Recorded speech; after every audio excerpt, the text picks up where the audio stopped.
As a small biz pro, that's how we roll. Using procurement, program, and control. As a small biz pro, that's how we grow. Using procurement, program, and control. I'm a businessman, yes, I'm an entrepreneur. Oh yeah, I'm a businessman, yes, I'm an entrepreneur. Oh yeah, I'm a businessman, yes, I'm an entrepreneur. I'm a businessman, yes, I'm an entrepreneur. Oh yeah. Crystal Mitchell, do you have my business plan? Good afternoon, everyone. This is the Business Zone with Crystal and Gilbert Buchanan, your small business paramedic. Crystal, Merry Christmas. Merry Christmas, Oh, Mr. man. Gilbert. How are you? I am doing fine. Never thought we would get to this day this year. I know it's been a whirlwind year. Oh, Actually, man. we got here really too quick. Oh yes. It seemed like it was 3 months ago we were saying Happy New Year, right? Right, it did, but it's been a whirlwind year. Unbelievable. It's been some very turbulent times. Yes. And wow, I've been angry throughout since November 8th. I hear you. But I hear you. on Monday, Tuesday, when the tax reform? Oh my Lord. That kind of like hit. It felt like I had been kicked in the teeth because as I was listening to all the details about the tax reform and the fact that they were doing it undercover in the dark in the back of the closet. Yeah. So you knew it wasn't for us. Right. And then as the details have kind of rolled out, it's really it's going to be really bad for our small businesses. And what I really heard that disturbed me a lot is that many of those senators who agreed to pass this bill, a lot of them got kickbacks. A lot of them got kickbacks. I thought that was illegal. It is Isn't illegal. that illegal? But everything about this presidency is illegal. Oh, man. so it's like, why would you stop at one illegal activity it's kind of like the mafia, right? Yes, this is ridiculous. So now small businesses are going to have to suffer because of... small business. I mean, the fact that you can't deduct your state or your federal for your state and federal taxes. You can't get credit for your mortgage interest. You can't get credit for your property taxes. You can't get and they were able to get rid of affordable health care, even though they had the provision because the mandates, right? The mandate. So that just ended that. And it's just like, you remember the Marie Antoinette, let them eat cake? Yeah. That's where we are at this present. We let them eat cake. Then the chip for the kids, gone. Unbelievable. And then Ryan, he's coming back to that wasn't enough, right? Get rid of everything else. Right. You'll pay more taxes, but then Ryan wants to come back and gut Social Security and Medicare. So that's everything that middle class and poor people need to survive, and the food stamps. Get rid of all the social entitlements they call them. Hopefully, all these people will now open their eyes and see what they need to do. Well, it seems like that's the case. I've been watching some of the things and reading some of the things on Facebook, and I read something just before I got here. So 15 seats for special elections have been turned over to the Democrats. Right. And they're looking at 58% are voting the Democrat next in the midterms. Oh, wow. So that's 38% that's left to vote. So that's it. They're done. I think they literally have destroyed the Republican Party. Mm-hmm. Because it is never so. So, and here's when you know that is deeply troubled. Yesterday, Warren Buffett came on and he said, so let me see. He says, so he's a very conservative man. You know, everything, all of his investments in Berkshire is a very conservative company. They only deal with utilities and trains and that kind of stuff, right? So he says, so I'm going to get a return of about $659,000. And the American people are going to get $900. Wow! And then Jake Tapper on, I think he's on CNN. He says so you can really understand the power of this. So if the American people get $900, that's like 7 months of gas. but every year. The rich, those $250,000 above, they get to get a brand new $50,000 M-Class Mercedes every single year for the rest of their lives. Wow. That's unbelievable. I mean, $900, even if you weren't doing gas, that's not even enough in California to take care of California, New York, to even pay your rent. That is unbelievable. It's just like, wow. It's just, do we not even value at all? Oh, man. See, that's why I'm saying voters need to pay attention. They need to be focused, and they need to make decisions that will affect them and their families. But a lot of people are not voting because they're going, oh, it's not in my best interest. There was an election in, I think it was Virginia, where they did a recount, and the Democrat won by one vote. One vote. That means because one additional person went out to vote, that person is now, we need to encourage everyone that everyone needs to go out and vote, because their vote definitely counts, and that was proven in Alabama. That was proven there. So it is going to be so important. And I really think that some of the reason that he jammed number 45, the reason he jammed this in so fast and in a hurry to get it in for Christmas, I believe Mueller is really getting ready to drop the guillotine. We know it's going to happen. So they wanted to make sure that they got what they wanted, so he could boast the whole entire Christmas. But did you see, which I thought was kind of interesting, they were boasting that AT&T was also thrilled about this tax reveal, right? And that they were giving their employees $1,000 bonuses. Well, two things happened. They were forced to do that by the unions because they were saying, if you guys are going to get $4,000, reduction, then you gotta have to do something. But the other side is they just laid off 1,000 people. Oh, Lord.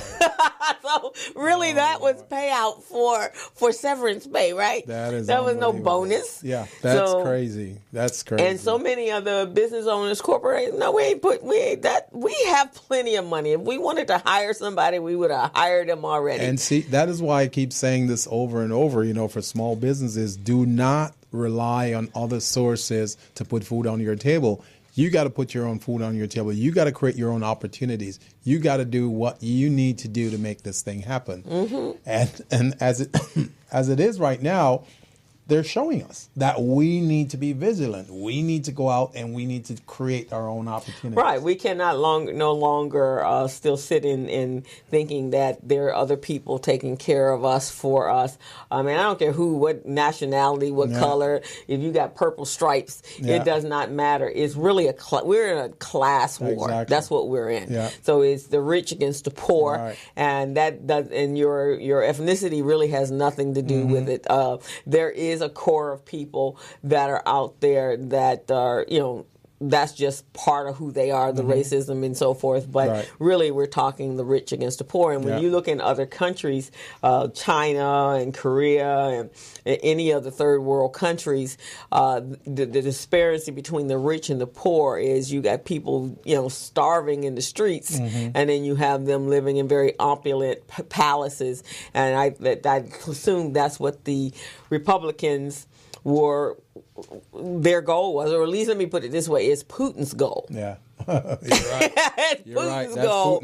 And the puppeteer and his stupid crew, because they're so greedy, they bought into it. But there was a lot of kickbacks going on. So in my opinion, they all can go to jail. Yeah, everybody they should. So I was telling my sister this morning, I said, wouldn't it be fantastic while he's at Mar-a-Lago for Christmas, the Mueller comes like Elliot Ness, and he walks out, not Trump so much, but Donnie Jr. and Kushner and his wife walk them out in handcuffs through the restaurant and throw them butts in jail. That would be beautiful. that would be a great, now that's a Christmas present, right? If not, I'm going to suggest to everybody, get your passports updated, get your passport pictures for Christmas. That's what you should be asking for, and choose a country that you want to be an expat at and live there for the next 3 years, because this place is going to be unlivable. I love that. I love So that. before January 31st, I'm getting my passport renewed. Just in case. You have to have plans, man. Got to have Plan plans. B. Oh, So man. if they don't get him out like in the first month, you better be ready in 6 months. Because really, realistically thinking about it, Yeah. do you think we really could last another 3 years? Oh, no. Oh, no. I mean, this has been, what, 11 months or 12 months? And It won't even be 12 months to January 8th, already 15th. feel like 8 years. It feels like this is dog year. Like this is the longest presidency, and we've been here 3 terms already. Oh, my So Lord. it's like I can't even imagine it. So I'm appealing to you, small businesses. Make vote. sure you start looking at opportunities that will help you to be sustainable and also to provide you some opportunities so you can start paying those big tax bills that's pending right now. It's coming Right. up down the pike.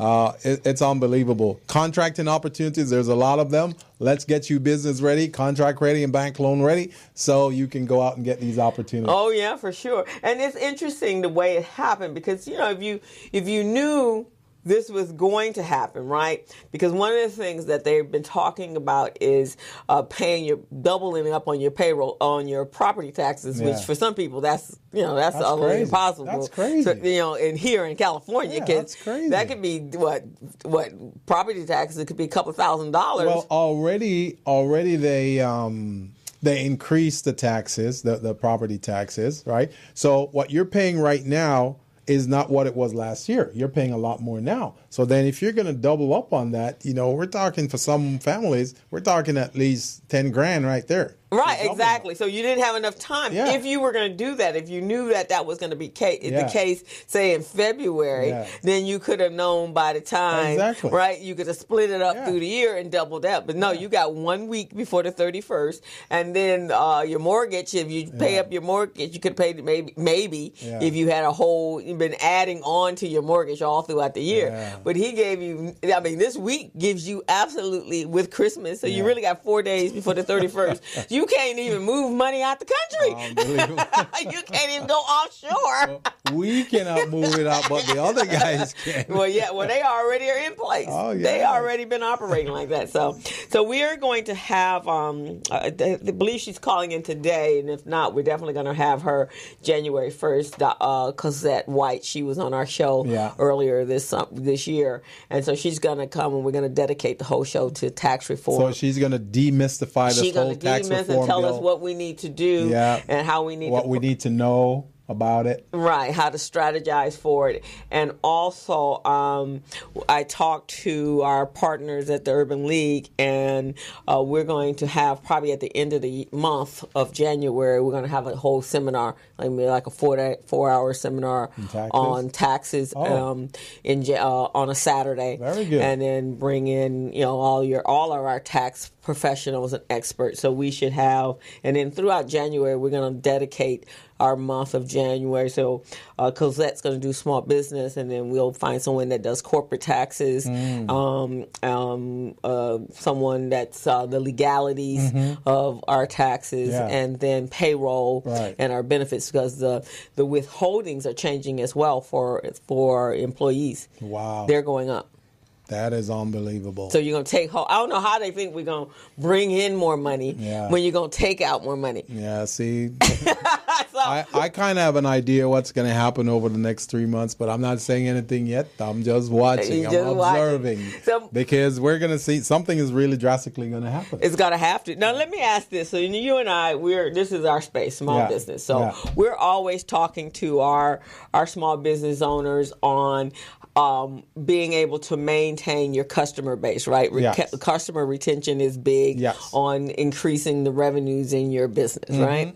So from a business standpoint, when we're operating from the rich standpoint, so if you destitute the middle class, who is actually the consumers who make them rich, because rich people are not going to buy their products. No, right? We're the workhorse. So everybody, your supermarkets, all your Ralph, CVS, whatever, where your Walmarts, the rich are not going to Walmart to do anything, right? No. And they're not shopping at Ralph's. They're at Gelson's and the high-end stores and having stuff shipped in from wherever. Half the time they're not even in the country, so they're not. So who, if you devastate the middle class and the poor, who's the customer? It's like having a coach, right? Right. A stagecoach with horses, right? The horses are pulling it, but you're trying your best to make those horses weak and unable to pull it, and then you're going, what's going on? Where's my money? Where's my results? Right, you're not exactly. going to have it because they're not strong. They're not healthy enough to do what you need to do or to take you where you need to go. And that's what they're doing to the middle class. Right. So these are the people that are these are the people the reason you're rich in the first place. Yeah. And so if you destroy those people, who's going to buy your products? Yeah, they figure they can go to another market, marketplace, another economy. But they're gonna go bring it. They're gonna go in and import some new good customers. Okay, just like they're doing in Libya right now. See, they've got that slave trade going on there. That's really bad. Auctions and all of that. That's ridiculous. And people around the world, no one is saying anything. No one is saying anything, and that's what went on back in the 16th and 17th century.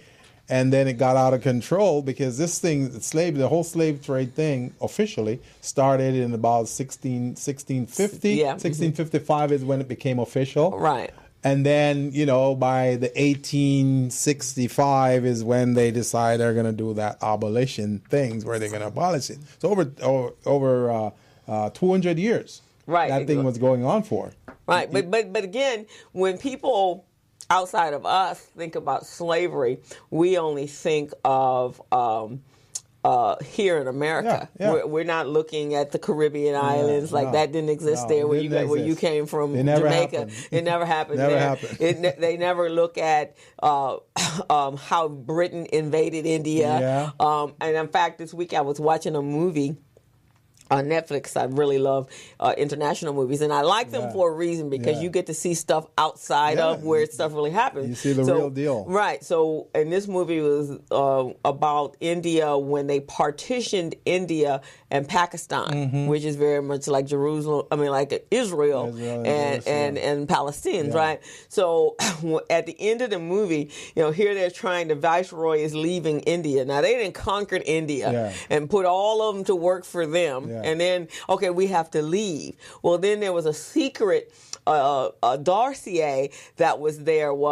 They already knew that they were going to put the border wall where it was. And why? Because they needed to have control of the oil. Yeah. So it's Great Britain that started all of this. And see, everybody thinks it's just America. No, Great Britain started this stuff. See, we get all the scallywags, the reject from Britain. They came here and they decide to take over what's going on here, enslave the people, the Indians, and everybody here. Right. But those are the rejects from Britain. Right.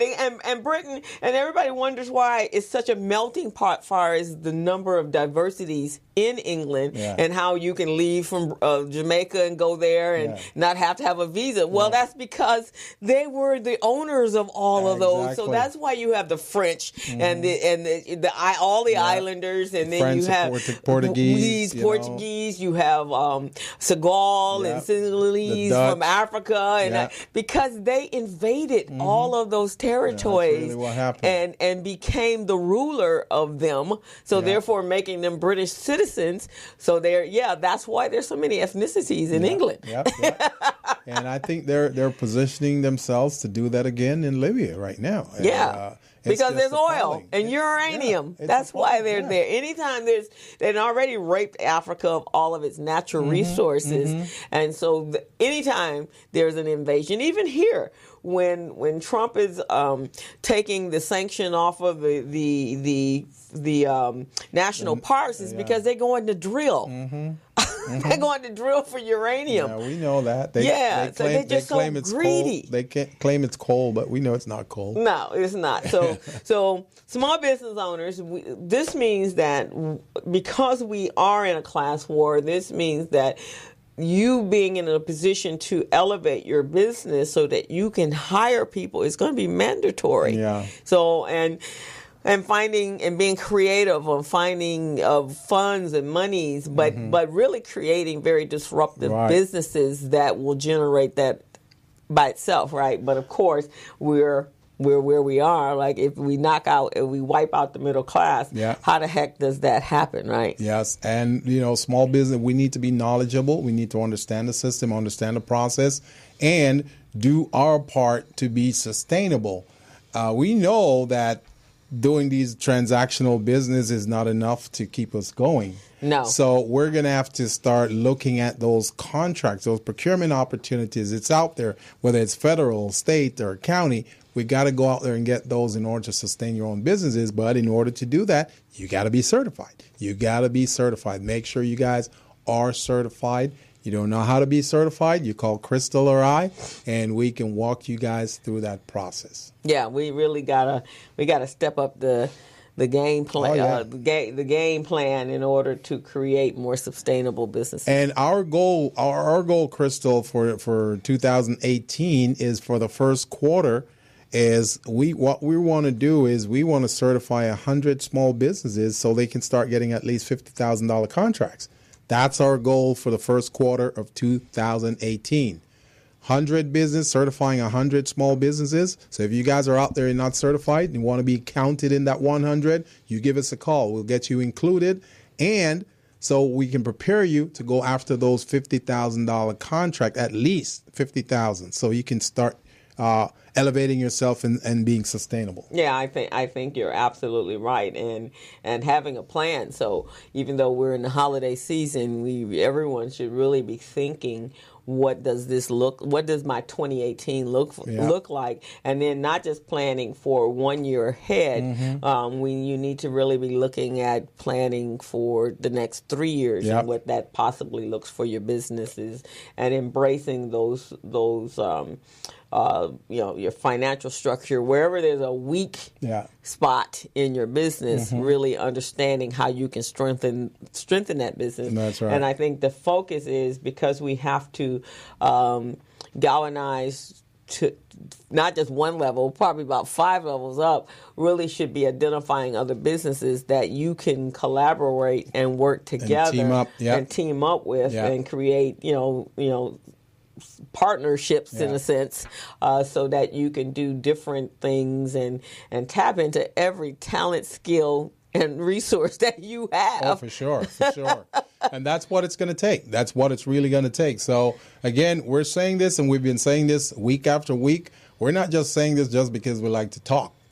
We want to share this information, and you know the rule of marketing. You probably hear something about 7 times before it starts resonating with you, otherwise we have to hit you over the head to really make it resonate with you. But we're going to keep telling you this over and over until at some point you go, oh, it does make sense. Let's try this. But that's what we want to do. 100 small businesses to be certified. That's what our goal is. That's what we're trying to do. And we connect you guys with contract opportunities. We want you guys to get at least a $50,000 contract so we can get started. Exactly. And that's what it's so funny, we're on this path, and that's our mission right now. But I got a call from Edison from Recycling Black in regards to Recycling Black Dollars. And they were purchasing their membership. Which, before I forget it, you need to get your ad to Jackie. Yeah. Because she's about ready to go with the book. Remind me, my assistant, my trusty assistant, remind me. I need to get my ad over to Recycling Black Dollars so I can have my company information in there to let all these small businesses know we can help them. Right, exactly. So we got a call from Edison, and they were, okay, what's the benefits of being a member of RBD, right? And so we were talking. So then I said, oh, by the way, we're having mastermind minorities, the certification mastermind group. He goes, really? And his I don't know if you know him. His name is Dennis Thurston. Do you know him? Oh, yes. Yeah, so that's our new person. Oh, yeah. Really? So he said, I know him very well. Okay, so he said, oh, that's really good. And I said, yeah, we just had Danetta. You should use my name too. Say. Well, I sent over everything, and I told him about being on the podcast, coming on the show. Maybe my name won't help you. Don't use your name. They'll probably go, what? Gilbert who? So, but he was very, very excited about the fact that we were doing the workshops, and I told him that we could definitely have them come out and do what their procurement and supplier diversity opportunities are at Edison, and how we can identify some people that can fit. So he was very, very excited about that. So that was cool. That's good. That's good. Yeah. So are they going to support you guys? Yeah, they're doing their membership. Okay. And then we got to register for the classes. I guess I'm going to probably register us.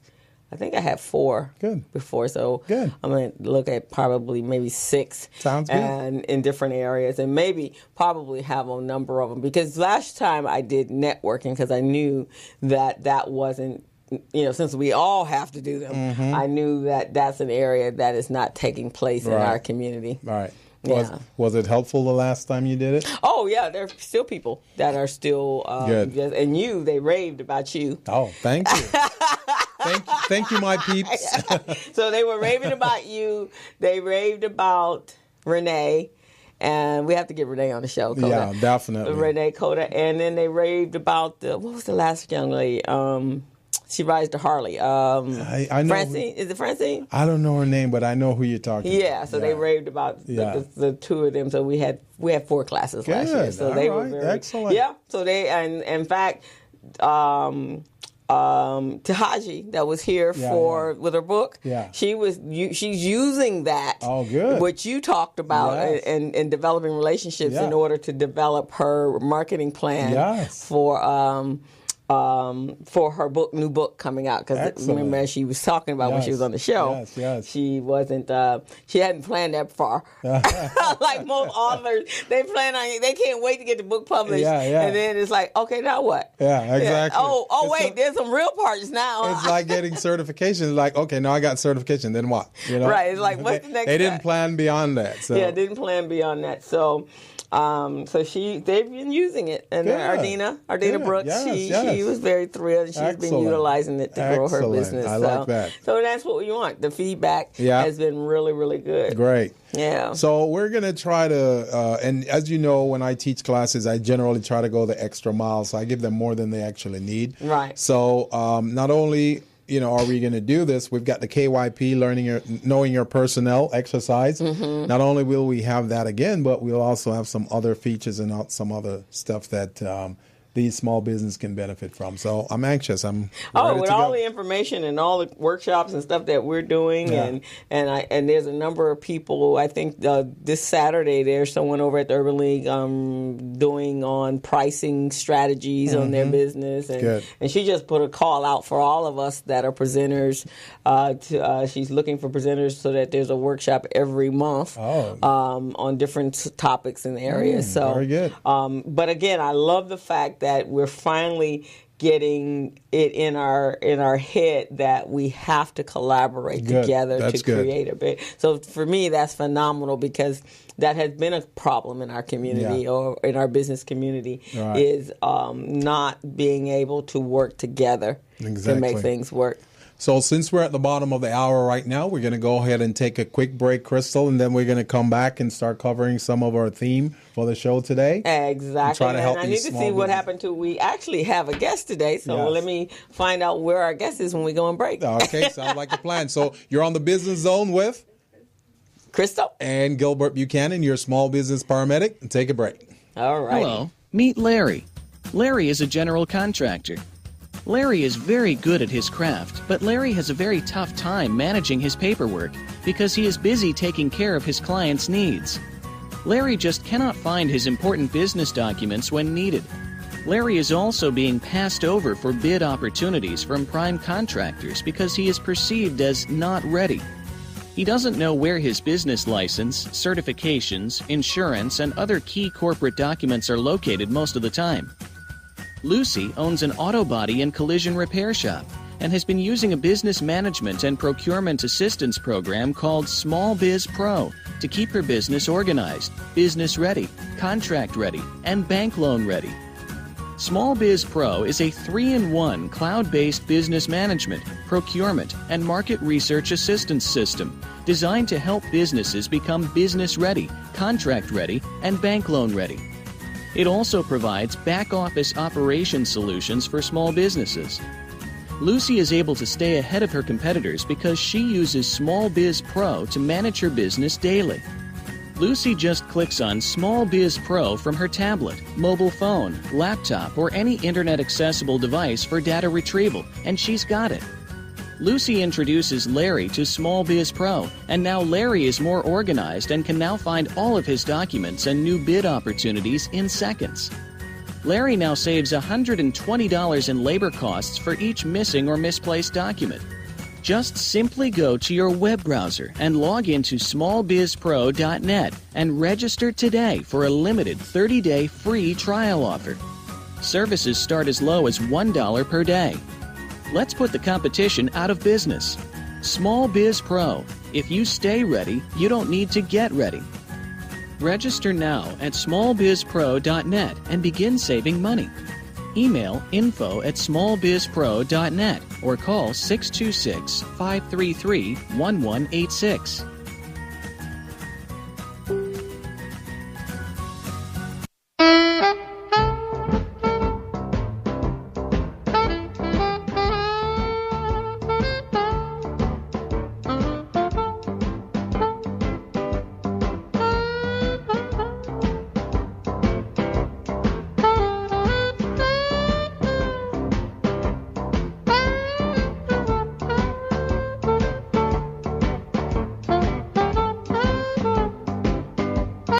Hello, meet Larry. Okay. So we'll talk about plant. So we're back on the Business Zone with Crystal. and Gilbert Buchanan, your small business paramedic. And for those of you who are just tuning in right now, you're on the Business Zone. And the Business Zone is a weekly radio show that airs from 3 to 5 every Friday. And our theme here, our vision, our mission is to establish a platform where small business entrepreneurship comes together to meet supply diversity, contract providers, and providing opportunities and success for small businesses. Now, Crystal is the creator of this show, and she crafted this in her dream one day. She decided that we should have a vision that will help small businesses, and we came together on this, and we kind of ironed it out and put the icing and the cherry on the top, and really made it into a show. So just want you guys to know the story behind the Business Zone, how it got started, how it was conceived, and how it's going to be implemented and be carried out to help you small businesses. Crystal? And also because you and I both know, because, when we're presenting and speaking in different environments, that it's absolutely amazing the lack of information that most small businesses have at their disposal. That is right? true. And I know, because I'm a researcher, that's something that I enjoy doing. Yes. But over the years, most people don't enjoy researching. That's true. And so to make your business successful, you have to be aware of all the trends and sometimes just roll up your sleeves. I know you're up late in the night when you're out, you're, especially I guess because we're speaking and we're presenting, that the research is part of putting together our presentations, yes, right? So yes. you got to make sure that the information that you have is valid. That's We're right. not regurgitating the same old stale information. Yep. You're always, making sure that it's still relevant and irrelevant for the people that you're actually speaking with, right? So, but most small businesses don't. So that was really some of the incentive behind creating the Business Zone, right, is making sure that our business owners get information in a timely enough manner so that they can plan for their businesses to be successful. And there's no other consulting firm or organization out there doing what we're doing here on the Business Zone, Crystal. And that's why I'm so proud of this program, that we're not only spearheading and launching a program that's second to none, but it's a program that provides value to small businesses all the way around. We help them in a lot of different ways. What they're hearing here on Business Zone, they would usually have to pay maybe thousands of dollars, hundreds of thousands of dollars to get this in a seminar somewhere, or maybe even in a webinar. Right. But, well, of course, because yes. these are a lot of the stuff that we do. Yeah. This is part of our workshops and classes Exactly. that we get, as a consultant or a coach, that people are paying you for your time and service and your knowledge. Top dollar. Top dollar for that. So we're disseminating this for free. Right, exactly. On the air. On the air. And next year, we're not only going to be here at Morris Media Studio, Yes. where you will also be able to find us at the WeHo, which is West Hollywood Television. So that's TV, guys. And we will be on West Hollywood Time Warner Channel 36. And once a month, every third Wednesday evening at 5:30 Yes. on Channel 36, and as well on AT&T, which will be serving the Los Angeles customer base of the city, on Channel 99 on AT&T Universe. So we're very excited about that. As a matter of fact, we started shooting our pilots already. And we've done our 3 shows already. Crystal and I, we've done that. And the last one we just did this past Wednesday at the West Hollywood Studios, and it was phenomenal. Right. We cover a variety of different subjects. The show is only 30 minutes long, but, we cover we have 2 hours here at Morris Media, and it's like doing 2 hours in 30 minutes. Right, exactly. We just got to talk fast. We have to talk faster than what we talk here. We can take our time here. That's right. But there, and then, and I have we have a specific goal for that one. So we're going to be able to bring, individuals from the banking world, from the funding world, from other organizations, from political world, hopefully to bring you information on how that all pertains to your business and as a business owner. So that's the whole purpose. And I think the other day I was watching Roland Martin, and he was saying that how important it is for our community to have a media voice and a resource where you can get very pertinent information that will help you in your community. So, Morris Media, that's here at Morris Media, that's Felicia Morris's goal is to become the Black talk show outlet for our community. And other minorities as well. And other minorities as well. So, so that's what we're working for, and so it's a fantastic platform for us here. It gives us diversity on the WeHo TV because that's a very diverse community. So we're bringing what you need to either start your business, grow your business, and elevate your business to that next level. And just remember, this platform is established primarily for you, small business, the small business owner who doesn't have a voice, doesn't know where to get resources, doesn't know how to access opportunities, get a loan, a line of credit, get bonding for your business, get contracts, how to hire employees, where to get them, where to find them. Where to put together your business infrastructure. I need a business plan. Where do I go? How do I do it? This is what we do here at the Business Zone. We provide you that type of resource. We also have our own workshops that we run to help guide you, small businesses and entrepreneurs, to become that competent business owner that we want you to be and that you want to be as well. We're also matching you up with contract opportunities as well. Who could ask for anything more? This is just an amazing platform. And we first started this program, we first launched this program in July of 2016. 2016. So we're a year and a half in right now. And we're working towards second anniversary. Next year in 2018, July will be 2 years that we've been on the air. I know, we by fast, huh? I know, it's unbelievable. Another day I was putting together our media kit because 2 years. I know, 2 years. So, we're looking for sponsors for the show. So if you're interested in sponsoring, and we have a wonderful outlay of packages that that can benefit your company for getting for marketing, which is one of the major things that most businesses should be thinking about.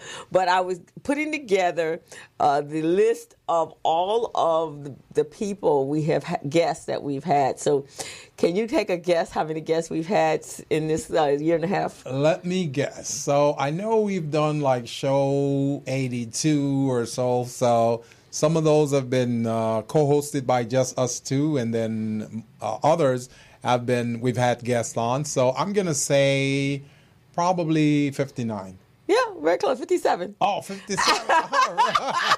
So you're right on. I was close. I know. So we've hit 57. Wow, so that's amazing. Yeah, I was showing the package to someone yesterday, and she goes, "Are all these current?" Yep, everyone is current. That's amazing. Yeah, that is amazing. But that means that between the two of us, we know 57 small business people or people that we felt that they had valuable experience and information to share with our audience. That's pretty amazing. incredible. That is phenomenal. That is phenomenal. And we got to keep doing that. And that's part of the reason why we've brought on our first major sponsor for this program, the Business Zone. And that is the State of California Department of General Services. We just brought them on last week. Yeah, and it's been fantastic. Yes. And for those that weren't tuned in last week, the Department of General Services, they actually have, 2.25 million. Actually, they have billion? $8 to $10 billion in construction dollars, but 2.5 of that is going to small business because of the 25% goal requirement. Right, and no, exactly. And as you like to say, that's your tax dollars that you can get. And really important now, right? Oh, yeah. To get some of your tax dollars back. But since you're going to be paying all the taxes. That's exactly it. But we're very pleased to have Department of General Services as we had their outreach manager, Danetta Jackson, here a couple of weeks ago, and she did a workshop with us. And she was showing us how to access contract opportunities, how to become certified and all of that. And it was just phenomenal. So we're going to continue to work with the State of California and Department of General Services to provide you, small businesses, opportunities to help your business grow. And in 2018, like we say, our goal is we want to certify at least 100 small businesses with the State of California and provide you those contract opportunities. $50,000, a $50,000 contract at least is what we're looking for you. Exactly. So we want to do that. So throughout the show today, we'll be giving you more wonderful facts from the Department of General Services, which is that they do the servicing for the State of California, right? State of California, and they have a certification program for small businesses and disadvantaged veteran business enterprises. And they have a special program, the State of California Department of General Services, wherein if the contract is for $249,000, that could be an informal contract where only two people will need to be contacted in order to solicit a quote from you. So keep that in mind. Instead of bidding with a whole universe of millions of people, you may only have to compete against one other vendor or small business. So think about that. That's 1 in 2 chance of winning this contract. That's a 50% chance of winning. So who could ask for anything more? I think you guys need to get involved in our program so we can coach you and guide you and get you in that process so you can start making your money in 2018. I think so. I mean, that's like winning the lottery, man. That's exactly. A $50,000 lottery or more, up to $249,000. 1 in 2 chances. So that's better than the lottery, actually. For sure. Isn't that fantastic? So, yeah, that's something that people should think about. Definitely. So the theme today we're going to talk about, because we're at the end of the year and we got some major stuff happening. Obviously, we talked about the taxes, the tax reform bill. But in order to get ourselves ready for that, we need to plan, right? So for you and I, we've already put some plans in place. You personally and me personally, and then us working jointly for the Business Zone and then for our own individual coaching practices, but you got to define a goal. Yeah. So everyone, when you're looking at, and I know planning is just like, it's like when you tell people they need a business plan, it's like, why? Because it's your roadmap, right? Right. So I mean, you can't. It's like going someplace without a map. Exactly. Some place you've never been to before without a map, right? So same thing with business. Yeah. You need a map. You need to know, and you need to have a goal. Exactly. Why are you doing what you're doing? And when you get there, what you're going to do? You got to know that. What you're going to do. And is it for just this week? Yeah. Or is it for short term? Is it for a long term? Yeah. Do you have a specific, unique goal in mind? Right. And so depending on what it is that you're trying to do, you have to have a plan for each one of those very distinctive goals of yours. Exactly. And so, because it's not a blanket. No. It's if I want to write a book, then I have to have a goal and I have to have an outline. Okay, how do I want to do that? And What do I want to cover? How I want to cover Yeah. it, and what time frame are we talking? We've had a couple people here on the show that have said, or it took me 21 years to write a book, or it took me Exactly. 19 years to write a book. Yes. So obviously there's some planning that has to go on if it takes you that long time. And certain content that you got to include in there. Right. And some of the things when I've talked about writing a book, it's like, what would I write a book on, right? I mean, I'm sure it's the same thing. We have such a vast knowledge of information. And for me, and I don't know about you, for me, I think the thing that's been hesitant for me is I don't want to regurgitate what everybody else has written. I mean, it's not like what we're doing is so unique. I mean, as far as the coaching and running a business and starting a business, there's 15 million books out there about that. But what is my unique value proposition that I would create that a person would see that, wow, this is a book that I would want to read. Right. Because this is not new stuff. Exactly. This is just stuff that we've learned, and a business is a business. Yes. Now, depending on the niche that you're in, there's some specifics that pertain to you. Yeah. But basically, the groundwork of starting a business is the exact same, and everybody can tell the exact same story. It's just how you deliver it. Yep, that's exactly what it is. So being able to, that was part of the goal. What am I trying to achieve when I write a book? Yep. Because it's not. I don't want to say the same thing that everybody else is saying.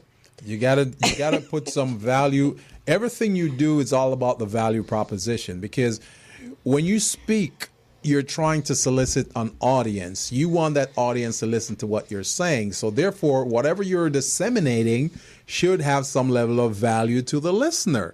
That's what you call a value proposition. You're proposing something to that listener. So in your proposition, you got to demonstrate what value you're bringing them. So that's what this is all about. You're writing a book, it's the same thing. Right, exactly. And the same thing with our presentations.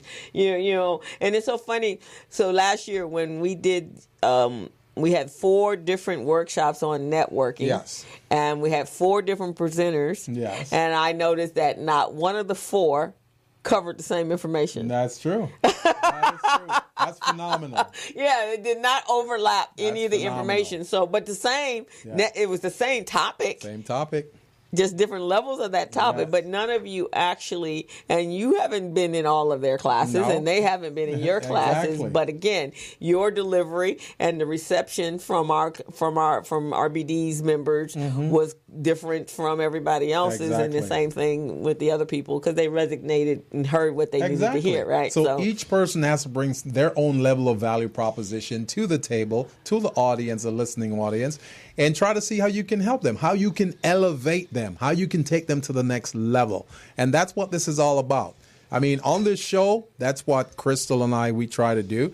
We try to elevate you. We provide value, we provide knowledge, and we try to take you to a point where you can use the information you're getting to elevate your business, to build your business, to take it to the next level. So in your operation out there in the industry, when you're competing against your competitors, it will give you a competitive advantage. Exactly. So if I had a client, if I had 4 clients and each one of them had a restaurant, their core principles of running a restaurant, that's the same. But if the restaurant, one specializes in soul food and one specializes in Chinese food and one's in Caribbean food, then one, who I'm marketing to is different, right? I mean, there's some crossover, but you distinctively, you're looking for people who love soul food. That's your first priority. Right. And then your next line of, people that, they've had soul food and, they might be interested. And then your whole brand new potential customer who has never had it and you want to introduce them to it. Yeah. And at the same time, being able to cross that over. So really being able to distinguish who your clientele is important or who your customer base is, identifying them and targeting them. And then the next thing is the one thing that I absolutely admire about Greg Doolin of Doolin's Catering, and he does soul food, is that Greg travels all over the country for his vacations, Yeah. and he's trying other soul food restaurants Right. across the country, Yeah. and then coming back, one, to see if his is on par with theirs, if it's a really, really good restaurant, Right. and two, what are what's some new innovative ways that he can, implement into his restaurant, whether it's the cooking piece, or catering piece, or customer service, or whatever that is, and also. I think he's also observing, the staff, because one of the amazing things about Doolin's restaurant company or their business is that they've had the same employees at all of their locations for at least over 30 years. Multiple years, yes. That's pretty darn good. amazing, right? Good. From a restaurant standpoint, because that's a high turnover business. It is.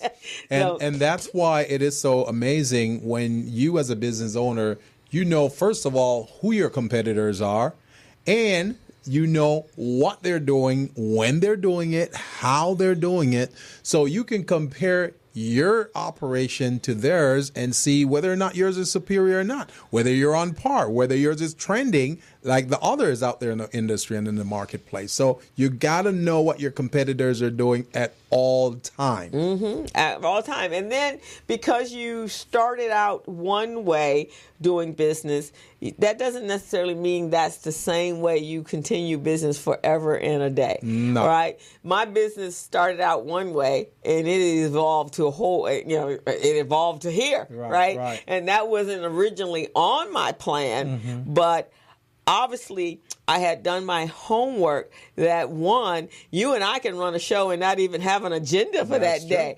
But because we've done our homework and we utilize our information and our experiences, that gives us a vast amount of information that we can disseminate to our small business owners. Exactly. And also looking at how running a business in different time frame, different area works, and why it's to your advantage to change your style as you go along. Think about how it was to run a business, say 25, 30 years ago. Most people will document their revenues and their sales manually. They write it in a book. They put it in a ledger or document form like that. And then they write it using a pen or pencil. Document all that information, document their inventory, document their sales, their purchases, and all of that, their profits, their loss, all of those things. Now we're using electronic software. We're using QuickBooks, we're using the Bookkeeper, we're using all these other different types of forms. And the whole purpose of this is to make it more efficient and faster. Exactly. So that you don't spend time on tedious tasks of running your business, but you can spend more time on inspiration and how you can continue to grow and expand. Thomas Jefferson said that when he was talking about inventions, 95% is about planning and perspiration, the hard work of making it work. Yeah. And then you use about 1% in inspiration. Yeah. Well, to stay competitive, and especially in today's business world, it's probably changed since he made that, he quoted that, because now it's really about inspiration. Yeah. Well, if I have a shoe store, why do you come to my shoe store versus going to the other 5 that's in the same, especially in a mall? Yeah. I mean, they didn't have malls at that time, right? But you can go into a mall and there are 4 different shoe stores or 4 different dress shops or men's shops. Why do I go there? Exactly. As opposed to here. So what's driving me in there? Are you having multiple sales that I just cannot resist? Or is your display so beautiful that it catches my attention? And you know how we get all excited about shiny objects. Yeah. Do you have many shiny objects in this store? Why am I coming into your store? Right? So that's part of your inspiration is to get us in there. And or even in your service business, why am I going to select you when maybe 10 people do taxes or 10 people are coaching? Yeah. Why am I selecting you? What is it about you that I feel I want to spend my money with? Sounds great. You. Sounds great. So that's the first level of planning. Is one is setting your goals. So that you know why you are planning and what the initial What you purpose, expect to achieve. what's your expectations at the end of the day. Yeah. So that's the first thing, and identifying what you're trying. Are you trying to increase your revenue? Are you trying to bring in more customers? Are you trying to create new product lines? Whatever that is, you have to identify what that is before you start. Because that's really important. Yeah. The next is how do you, if you have employees, how do you engage them in that planning process?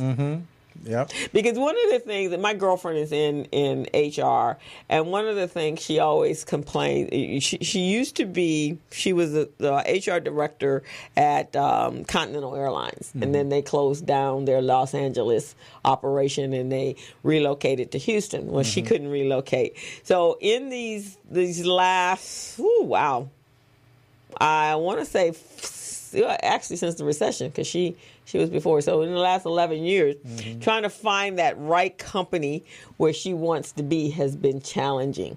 Because when you work for a company like a Continental Airlines that have some governmental regulations as to how you do business, and you're also doing business domestically and internationally, then you have a real strong structure. Yeah.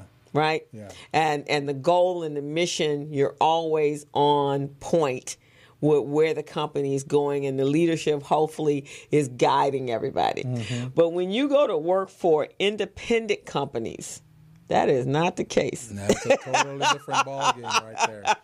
Totally different ballgame. And I always tell her that. I always say, because when she was working with him, she'd be complaining. I said, that's because they're privately owned companies, and they don't think anybody should tell them or interfere in their business. That's it. So if you're telling them about compliance, they're like, I don't have to comply with anybody. This is my business. Have you encountered that? A lot of times. A lot of small businesses that I work with, they're going, compliance? Please. Don't talk to me about compliance. I said, okay. Right, exactly. I don't have to do that. Yeah. I don't have to do then that. Later on, when the government gets involved, then that's when they realize they really need to comply. So then they're forced to. You know, when we talk about the levels of contract readiness, and business readiness, that's one of them. You know, compliance is one. And if you're forced to comply, then it puts you in a whole different category. But if you have to just voluntarily comply, not too many businesses. Right, unless there's somebody that's with some incentive, why would I want to do what you're telling me to do, right? But big companies like Continental, so she's muddled through those type of companies, and she's very used to working in, hey, Cosette, how are you? Working in very structured kind of individuals that want to comply. Right. And so she's been frustrated when she's worked for these manufacturing companies. So now she is now working for a company that they supply HR services. They're an outsourced HR company. So now they're supplying those HR services to big, huge manufacturing companies. So day one, she could see the difference. I said one, because one is an HR company, so compliance is what they do. It's a big part and of it. two, the customers are paying big money in order for them to manage their HR. Yeah. So that's the incentive. I said, you'll do much better in this environment because this works with your personality. That is true. That is true. And with that being said, Crystal, we're at the top of the hour right now, 4 o'clock. So we're going to go ahead and take another quick break right now. And when we come back, we want to definitely go through that list right there that small businesses need to know in order to get them ready for 2018. So we're going to go ahead and take a break. You're on the Business Zone with Krista and Gilbert Buchanan, your small business paramedic. Take a break. Hello, meet Larry. Larry is a general contractor. Larry is very good at his craft, but Larry has a very tough time managing his paperwork because he is busy taking care of his clients' needs. Larry just cannot find his important business documents when needed. Larry is also being passed over for bid opportunities from prime contractors because he is perceived as not ready. He doesn't know where his business license, certifications, insurance, and other key corporate documents are located most of the time. Lucy owns an auto body and collision repair shop and has been using a business management and procurement assistance program called Small Biz Pro to keep her business organized, business ready, contract ready, and bank loan ready. Small Biz Pro is a 3-in-1 cloud-based business management, procurement, and market research assistance system designed to help businesses become business ready, contract ready, and bank loan ready. It also provides back-office operation solutions for small businesses. Lucy is able to stay ahead of her competitors because she uses Small Biz Pro to manage her business daily. Lucy just clicks on Small Biz Pro from her tablet, mobile phone, laptop, or any internet-accessible device for data retrieval, and she's got it. Lucy introduces Larry to Small Biz Pro, and now Larry is more organized and can now find all of his documents and new bid opportunities in seconds. Larry now saves $120 in labor costs for each missing or misplaced document. Just simply go to your web browser and log into smallbizpro.net and register today for a limited 30-day free trial offer. Services start as low as $1 per day. Let's put the competition out of business. Small Biz Pro. If you stay ready, you don't need to get ready. Register now at smallbizpro.net and begin saving money.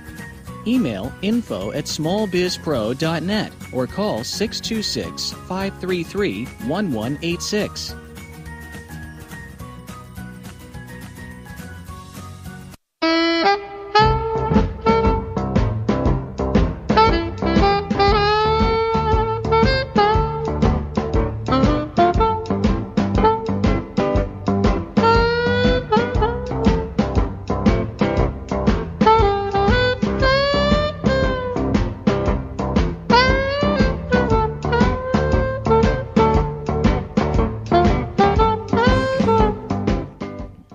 So we're back on the Business Zone, Crystal. Yes, And Gilbert Buchanan. So when we were off air, Gilbert and I were talking about how do you get customers engaged into embracing your product or your service. Yes. So and specifically, we're talking about Small Biz Pro. Yeah. So how do we get you guys engaged in utilizing that particular product? So I was saying to him that it's on the same premise of how did Google Drive get us to utilize Google Drive, right? Yeah. And the same thing for Dropbox. Now, I don't use Dropbox as much because, when they first started, they were free. Yeah. And then they've changed their business formula and their structure many times. Yeah. So now it can be quite costly to utilize Dropbox. But Google, it's a whole platform, right? It's everything that you possibly could use to help you run your business. Yeah. But I'm going to tell you why I was engaged with using Google Drive. And while now all of my files is on there. Yeah, tell me. A couple of reasons. First is I had a computer crash. Mm-hmm. And I could not get back into my documents that was stored on my hard drive. Check. Small Biz Pro does that. Right?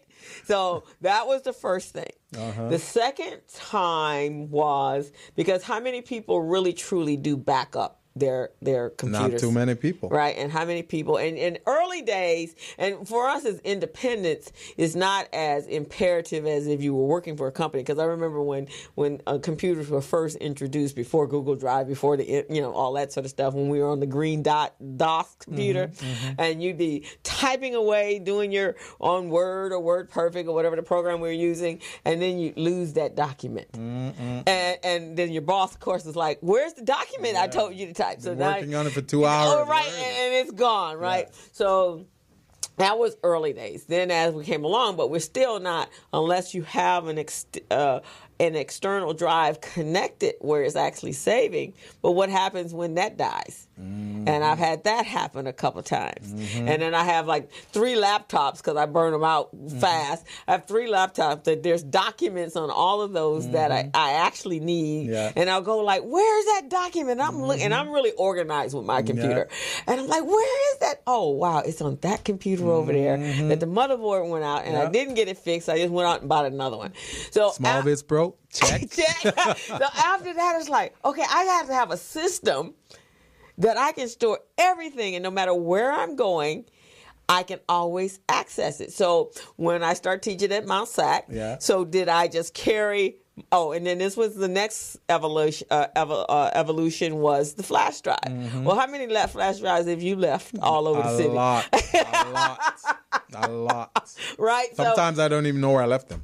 Right. So you buy 4 or 5 of them, and you're like, what happened to my flash drive? Right. Yeah. So that was my final when I was completely dedicated to saving everything on Google Drive, because no matter where I am, I can access my Small Biz Pro, check. See? So that's how all of those things that those other drives do, Small Biz Pro does that and more. Right. So that's, I think, but now some of the people that you're reaching out to, they're still at flash drives. Yeah. They are not even embracing Google Drive and seeing how efficient it is to get to wherever you want and whatever you want, wherever you happen to be. But again, you and I, if I don't carry my computer, I may be at somebody else's computer, or I may be at a client's, or if you're on your tablet, then it doesn't matter if I have the software on there or not, right? Right. Because I have the Google Drive. Right. So I think that's what you have to do, is find those clients that are very dependent on making sure wherever they happen to be, they can access whatever documents they need. Okay. And I think your specialty, as far as certification, because obviously yours does some steps above that.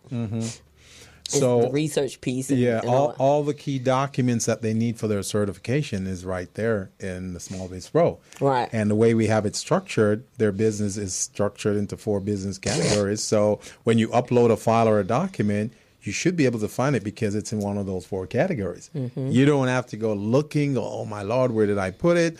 I'm looking for my balance sheet. Where is it? Well, the only place your balance sheet could be is in the cash flow management section. It can't be anywhere else because there's nowhere to store it. Right, exactly. So let me ask this question, because I have some documents stored on my Small Biz Pro. But is there a way, since now that we're doing, and it may be there and we just didn't address it, maybe we should address it, where we can communicate with our students via Small Biz Pro?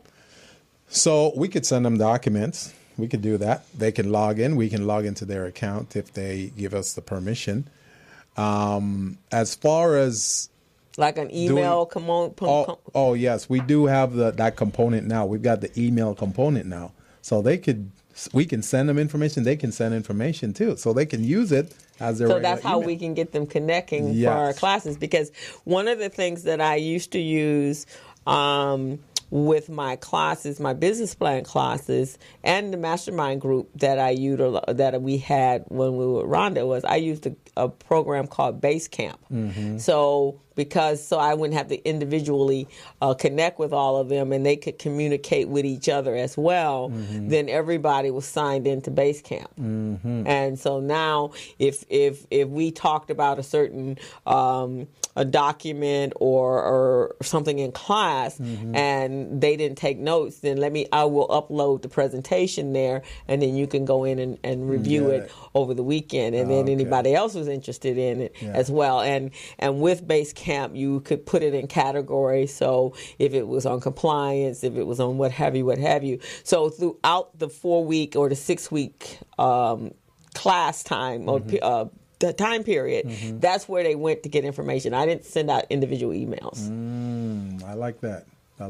So we could, if that component, then let's use, because for our small business, our mastermind group, that would be a way we can communicate. So then you're reaching back out to them, once a week to see where you, like right now, they're supposed to be applying for their state. So then they could upload that there. Yes. That's a good approach. So is that a capacity that it has? It has that capacity. So we just need to get them using it. Yeah. Yeah. So that's and the way you do that is, okay, I need you guys, because we actually told them they had to Monday, right, to supply, to register for the state, right? Yeah. So you can email them through that vehicle, and they have to respond back through that vehicle, right? That's great. And then that way we'll know whether they got up, and if they've and like Jennifer had asked for us to send her a list of everything that she needed so she can make sure that she's uploaded all her documents. So we can add that or send that via Small Biz Pro. That's what I'm talking about. All right, that's right. Great. And that's then if great. we're having these groups, you know, for the next year, then we at least got that group. Yes. Right? Yes. And if we're having 10 to 15 businesses, then you multiply that, we have 6 groups. Yes. Or 12 groups, because we're going to do them out every 4 weeks. Then we'd have 12 groups of 15 that are actually signed up. I like that. Thank you, Crystal. Yeah, so that's called incentives and purpose. That was very helpful. And sometimes it has to come from us, right? Because, like I said, Google Drive has been something that I use because it makes it very convenient for me. So, and for communication. Does Google Drive have templates on it? No. Like if you need a business plan template? No, because I'm only uploading. Mine's just, I just use, well, let me put it this way. If I use Google Docs, yes, they have templates. How about statement of cash flow? No, they don't have that. No profit and loss template? No.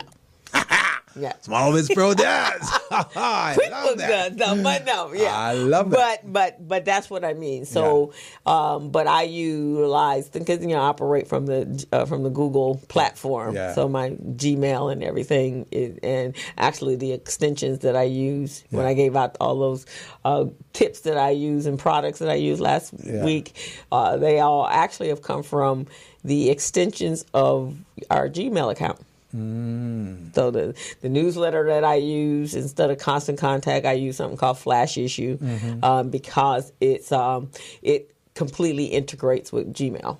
Very good. Very good. So that might be something that you could think about. Yes, and I think that's very good feedback. Because and all the workshops that you do across the state, that's what, communicate through that. Exactly. And if you're giving them access to Small Biz Pro, then they have to use it. And then what happens, and the same thing with Google Drive and the same thing with Dropbox, if you're using it all the time and you become dependent on it, then when you run out of space, then the evolution of upgrading is exactly that. In order to get that next gig, you have no choice but to I have no choice but to upgrade. But again, it's already proven to me is value proposition. Yes. So it's a worthwhile investment. Those are some good feedback, Chris. I'm here. My brain is turning. I'm going, oh, wow, this is great. Small businesses can really benefit this way. So that's good. Okay. That's good. And that kind of fell into number 3 on my list here. That's what I'm talking about. Involve your customers in your planning. That's what I'm talking about. That's exactly what I'm talking about. Because, and it says, your one key source of good data is your customers. Why would I use it if you're providing something? It's like going to a restaurant that you absolutely love and they go out of business. Yeah. Or for us women, using a makeup that we absolutely like, and this happens we absolutely love, and then they change the formula. It's like, oh man, and they call it for the new improved. No, this ain't the new improved. You should have left it alone. This is not new. So your customers' feedback is important. Yes, it is. It is. Because it either helps you to become better, be a much more efficient service provider, or to help that customer grow in the direction in which they want to go. Right. Yes. Exactly. So that's good. That's important. And so you have to listen. And so a lot of businesses don't listen to their customers because they figure this is my business. Yeah. I don't have to listen to you. I'm providing something. No, you do, because they're spending your money. That's kind of what I just said at the top of the hour was, if we eliminate the consumer that's buying the rich people's products, what's going to happen to your richness? Yeah, I think we should let that play out and see well, have them see what's going to happen. What that would look Because like, right? They should have already known the answer to that, but they're pretending they don't. So, Right. Who do you think is your? Because one, these are big companies. Yeah. So they should have done their demographics. They should know exactly who their customer is. Yeah. So they know that their customer is not that wealthy, rich man, because they go out of business. and once those customers get angry, what happens? They stop supporting you. They stop supporting you, start supporting somebody else, and guess what's going to happen? Your business is going to crumble and fall. If my business is going to crumble and fall. So- And I think that's where we are in this world today. If we refuse to purchase and buy from you. Yeah. In fact, this came up this week. There's a new Subway that just opened up not too far from here, around the corner, actually. And it's in our community, right? And so somebody went into with her daughter, and she's like, "Oh, this is a nice Subway. It's nice that it's in the community." So the employee says, "Yeah, it would be fine if it wasn't in the ghetto." So she said, "So where do you live?" And so he said he lived in the beach area, in the Venice, Santa Monica area. And she goes, "So why are you working here?" Yeah. And he said, "Well, because he couldn't afford to. There was no jobs out there, so he had to come in, and it's a straight shot on the train for him to get there, right? Because he has to walk up to get there or take the bus up, right?" Yeah. So she said, really? But you think here is degrading to you because you're in the ghetto. Yeah. Now we're talking over here where we live, which is at the base of some of the most expensive homes in Los Angeles, second to Beverly Hills. There's not a house up there that is not valued at least $700,000, but it's the ghetto, right? So, so when she put that up on Facebook, so some people say, "Well, I think we shouldn't go there to shop anymore." See, there we go. I think we should, we'll give the owner time to fix. So I said, I text her, I said, on Facebook, I said, "So I tell you what, get the owner's name and address, and we will all write to him and say that it was probably in his best interest if he have employees that don't degrade the community that his business is in. And if they insist on doing that, then let's see how it works if we just stop supporting you." Yeah. Yep. That's good. So about 75 people are like, "Yeah, we're all on board." I'm sure they went in and they changed their behavior. Right. So I'm waiting for her to let me know whether that's the case. But no, your employees got to be involved, and your employees. And this is the other thing for those of you that do have employees.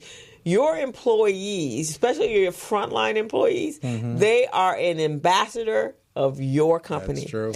And they should be displaying the same missions and goals and vision that you have for your business. Yes. Because people are going to see them before they see you. Exactly. And by the time they get to you, they have already formed an opinion and have decided whether or not they're going to be your customer. That's right.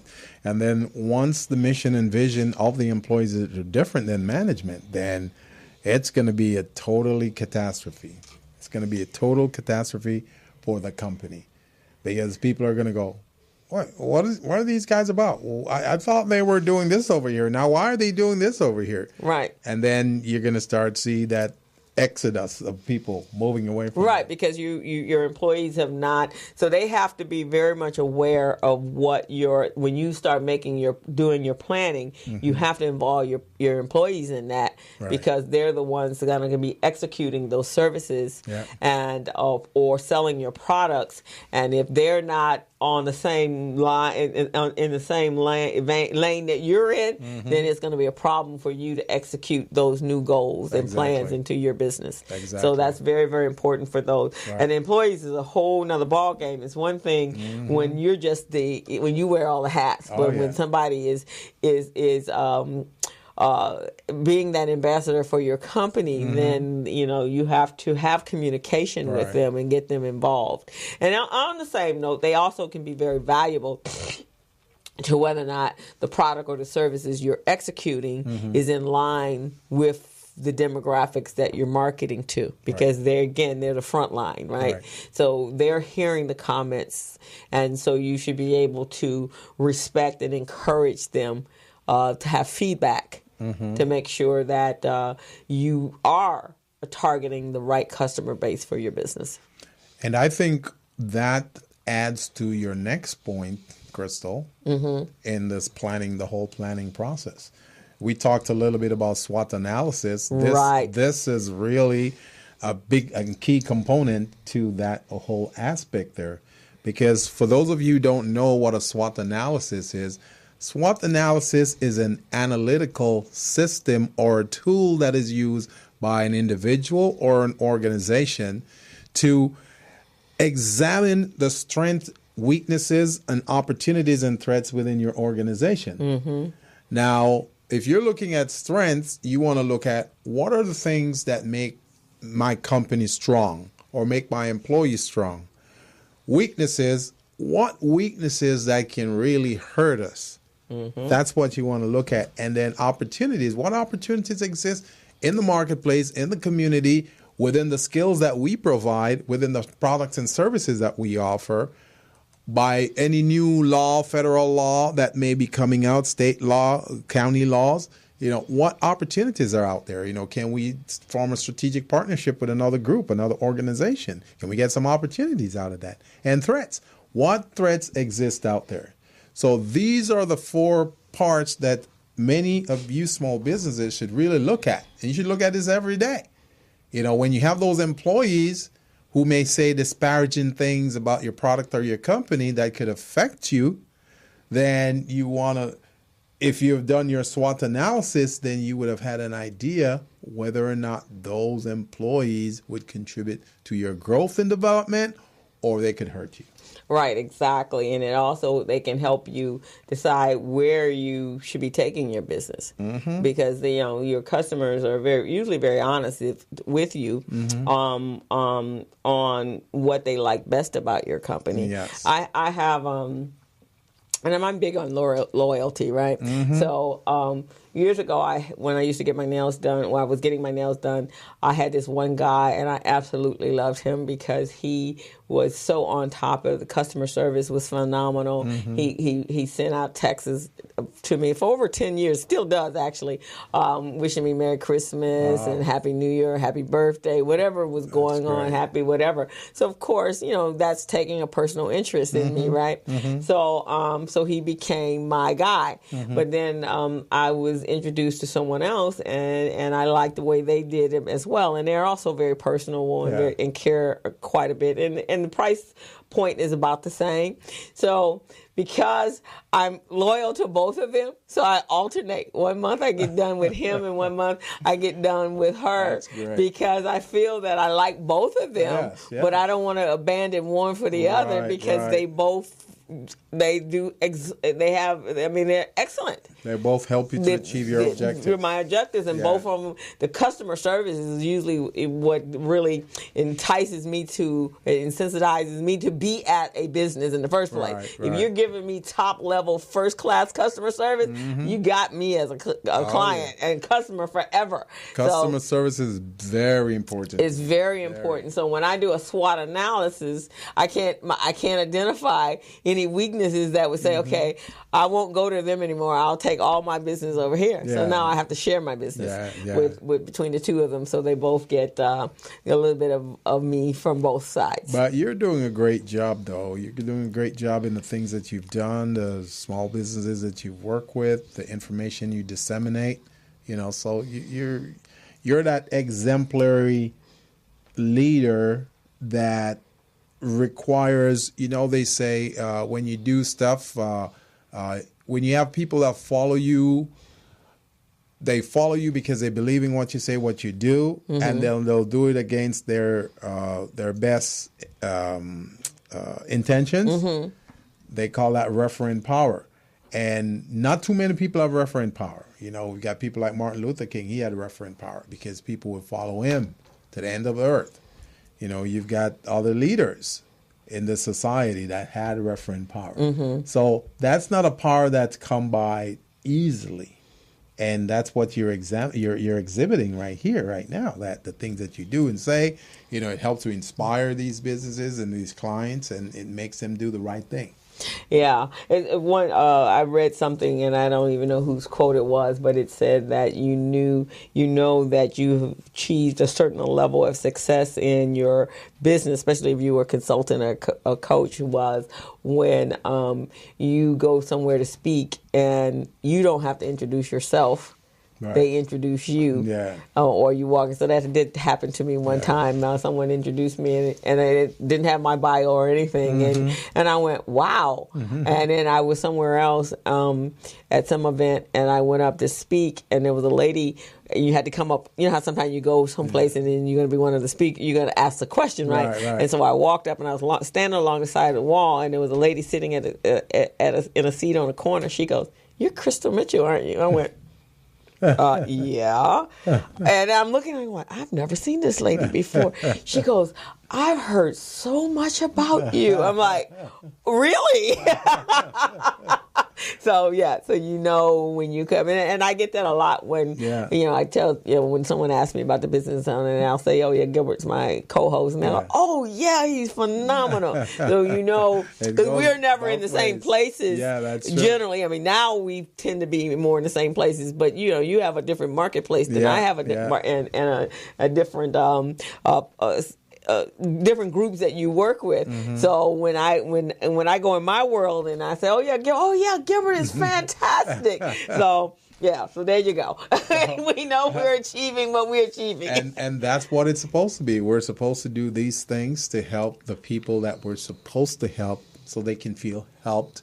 And then, at the same time, they'll continuously support us. Right, exactly. And there are people, I mean, look at Oprah. She's like that. I mean, her talk show, and even, because a lot of times when you've been on television and they see you every single day, so, on a major network like she was on Channel 4, and then when she left and went to her own, but they got to go find her now. But she still carries the same weight that she did because of how she created that, with the platform that she created when she was on Channel 4. Yeah, we're going to see a lot of companies and businesses gravitating towards us because what we're offering is so different than anything else any other entity can come up with. Yeah, very unique for right now. And I was talking to Jackie when we were talking about this, and that from a nonprofit standpoint, RBD being one of the sponsors of the Business Zone, that makes us as a nonprofit stand out because, again, this is a platform where we can reach our members and far beyond just the members that we can put our fingers on. Right. So it's very important, and for Small Biz Pro, to be able to reach a broader marketplace. So this is, the podcasting world is amazing. Yeah. So when we look at the SWOT, which is very important, and I'm thinking now that I'm looking at, what they, how you find out what your strengths are, surveying is a great way to do that, right? Yes. So businesses, you're really looking at a component. How do you find out from your customers exactly what your strengths are when in relationship to them? And so you can do a survey of your customers, you can do a survey of with your employees, and a survey with your complementary businesses that or colleagues, and find out what they each think or identify as one of your strengths. Right.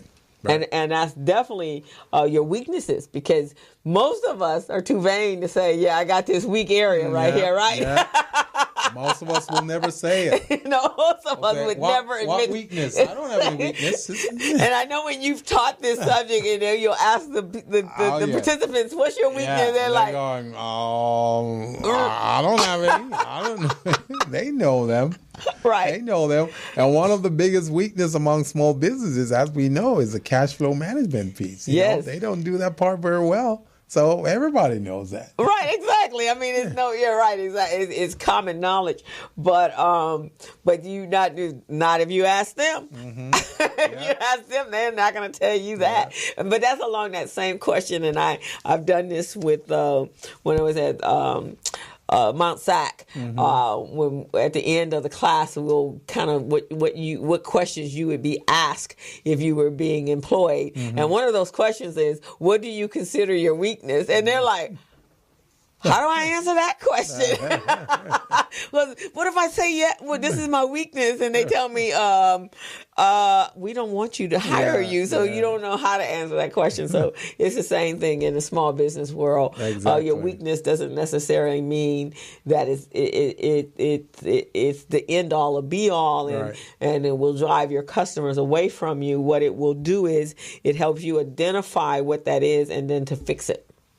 So, this is our final break that we're going to pursue right now. And then once we're covered this break, Crystal, we're in the home stretch, and we're going to disseminate some more information from the SWOT analysis that you have there. Right, exactly. Business. And then I think Deron has the commercial for the D. Oh. Is there a commercial that we have for Department of General Services? Or? Yes. Do you have a commercial, or do you have just the logo? Oh, okay. So we'll just when we come back give you some other facts about the Department of General Services. Speak a little bit to that. So we're going to go ahead and take a break. We're on the Business Zone with Crystal and Gilbert Buchanan, your small business paramedic. Take a break. Hello, meet Larry. Larry is a general contractor. Larry is very good at his craft, but Larry has a very tough time managing his paperwork because he is busy taking care of his clients' needs. Larry just cannot find his important business documents when needed. Larry is also being passed over for bid opportunities from prime contractors because he is perceived as not ready. He doesn't know where his business license, certifications, insurance, and other key corporate documents are located most of the time. Lucy owns an auto body and collision repair shop and has been using a business management and procurement assistance program called Small Biz Pro to keep her business organized, business ready, contract ready, and bank loan ready. Small Biz Pro is a 3-in-1 cloud-based business management, procurement, and market research assistance system designed to help businesses become business ready, contract ready, and bank loan ready. It also provides back-office operation solutions for small businesses. Lucy is able to stay ahead of her competitors because she uses Small Biz Pro to manage her business daily. Lucy just clicks on Small Biz Pro from her tablet, mobile phone, laptop, or any internet-accessible device for data retrieval, and she's got it. Lucy introduces Larry to Small Biz Pro, and now Larry is more organized and can now find all of his documents and new bid opportunities in seconds. Larry now saves $120 in labor costs for each missing or misplaced document. Just simply go to your web browser and log into smallbizpro.net and register today for a limited 30-day free trial offer. Services start as low as $1 per day. Let's put the competition out of business. Small Biz Pro. If you stay ready, you don't need to get ready. Register now at smallbizpro.net and begin saving money. Email info@smallbizpro.net or call 626-533-1186.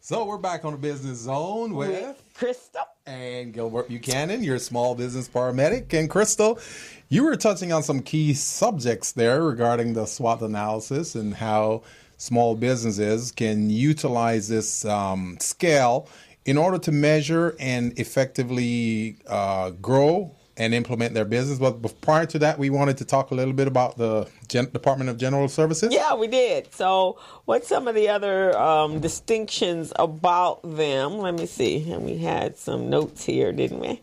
And you probably know the notes right off. One of the things that we know about them is that you can go to www.caleprocure.ca.gov and register your business in order to get into their database. And then once you're registered into that database, they will provide you a confirmation number And then with that confirmation number, you can use it to go ahead and get certified. And when Donata Jackson came out, she says it only takes about 15 minutes to become registered. Right. Only take 15 minutes. It doesn't take that much. So once you go in, and one of the key things that we want to share with you on this program is, before you go to register, you make sure that you have a company profile on your company. Some information, background information, when the company got started, how many employees you have, what legal structure is your company, is it sole proprietorship, is it a corporation, an LLC? All of those things are things you need to know. You know your NAICS codes and all of those types of things. So when you go to register, you have all that information at your fingertips. Right. So that's some information that people generally should have about their business. That's not difficult stuff. If they're in business, yeah, right, exactly. I mean, what do you do? Why do you do it? Next codes might be a little new for them if they haven't had to use those, which is really just, can you kind of tell them what the next codes are and why they really should know what they are? So, and identifying who they are in that directory. And then you use that information. Once you use that information, you go to www.caleprocure.ca.gov. Then you register in that system. And once you register, then you can start doing your certification. And once you're certified and you receive that certification, that certificate, you're going to receive a letter in the mail saying that you're certified. Once you're certified, then now you can go in and start looking at opportunities, start seeing what type of opportunities are in line with what you do in your industry. Okay, that's fantastic. And the state of California requires a minimum of 25% of the $8 to $10 billion that they annually contract to go to certified small businesses and 3% to go to disabled veteran business enterprises. So those are set-asides that are there for you. And again, as Gilbert likes to say, those are your tax dollars. That's right. And so you might as well get some of them back. Got to get some of it back. Right, exactly. And just remember, 50% of winning is showing up. Once you show up, then you're there. You're in the pool. So now all you got to do is perform. Do what you need to do. And I think I've heard somewhere that the state of California is really the largest employer and business contractor within the state. The state, right? All the businesses that are in the state. That is true. They are the largest organization or corporation that actually is out there to do business with you. Right. So you guys definitely want to tap into this. Now, we can hold your hand so far. Right. But you got to take it to the next level. You know, we're providing you all these pearls of wisdoms here on the show, on the Business Zone, but you're going to have to take it to the next level, going in and registering, obtaining your certification, obtaining the information. And then after you've done that, then we can guide you to where you need to go get these opportunities. Right, exactly. And then you can lead the horse to water. That's right. But we can't make you drink. Can't make you drink. You have to be thirsty so that you will drink on your own. But we don't have a problem helping you get there. We'll guide you to the river. That's right. But you got to drink on your own. Exactly. So before we went to break, we were talking about the SWOT analysis, which is your strengths, weaknesses, opportunities, and threats. Yes. So some of the things when you're a weakness as a business is, how can you improve on what you're already doing? There may be some, because it happens. Right. You're in business, right? Yeah. So sometimes, things get overlooked because you're wearing all the hats, or you got to focus on, you lost a couple of clients. Well, you really should, if you lose a couple of clients, why? Yeah. Go back and analyze why that is. Was it just because they were ready to move on? Was it really something that wasn't meeting all of their needs within the products and the services that you were providing them? So it's good to recognize what that is so you can fix it. And you may not be able to get that client back, or you may, but you at least won't lose another client based upon that little weak area right And there. the thing about it is, many small businesses think they have no weaknesses. They'll tell you, I'm not weak in any way. I'm strong. I'm strong all the way around. Well, think about the things that you don't like to do. Those are usually weaknesses, okay? What is it you don't like to do? Do you like doing accounting? No, that's a weakness. Right, exactly. Do you love doing marketing? No. That's a weakness. Do you hate firing people? You hate firing people? That's a weakness. Okay? That means you're going to let employees stay there forever. Exactly. Because you don't want to get rid of them. Exactly. So you want to think about all the things you don't like to do, you really don't like to do. those are weaknesses. So you got to bring in resources to help you to strengthen those weaknesses so that you can be more competent within your organization. It could mean you could bring in a consultant. Could mean you can get involved in some training, learn how to speak better to your staff and your customers. You know, some of us, our weakness is customer service. We don't speak well to our customers. Right. That's a big one. We don't like people. Exactly. So why do I want to be nice to people, but I'm at the counter?